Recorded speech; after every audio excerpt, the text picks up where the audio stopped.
Inilabas na ng Commission on Audit ang listahan ng mga miyembro ng gabinete na may pinakamataas na kinita noong 2024. Alamin ang detalye sa ulat ni Jane Codnita.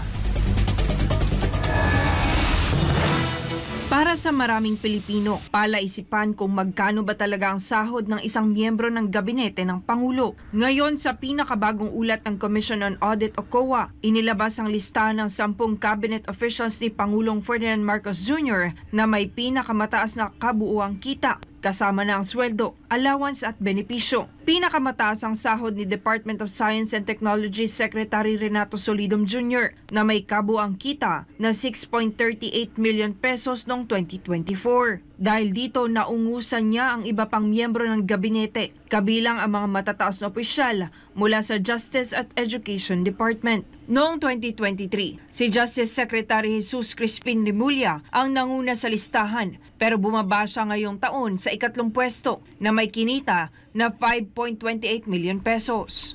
Pumapangalawa naman si dating CHED Chairman Prospero De Vera III na kumita ng 5.37 million pesos. Si Commissioner Shirley Castañeda Agrupis ang humalili kay dating CHED Chairman Prospero De Vera III matapos tanggapin ni Pangulong Marcos ang kanyang pagbibitiw. Narito ang iba pang pasok sa 2024 Top 10 Highest Paid Government Officials. Pang-apat, si Social Welfare Secretary Rex Gatchalian na may 5.19 million pesos. Pang-lima, si Labor Secretary Bienvenido Laguesma na may 5.18 million pesos. Pang-anim, si Health Secretary Chodoro Herbosa na may 5.11 million pesos.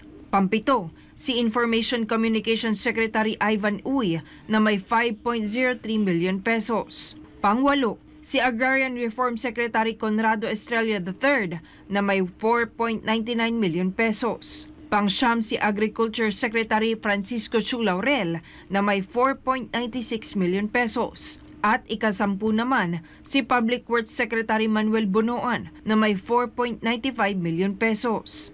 Ayon sa COA, mas mababa ang kita ng ibang opisyal tulad ni Education Secretary Juan Edgardo Angara at Communications Secretary Cheloy Garafil dahil sa kanilang mid-year appointment. Ang mahigit 1,400 pahinang ulat ng COA ay bahagi ng transparency ng pamahalaan upang malaman ng publiko kung saan napupunta ang pera ng bayan at sino ang talagang binabayaran ng malaki.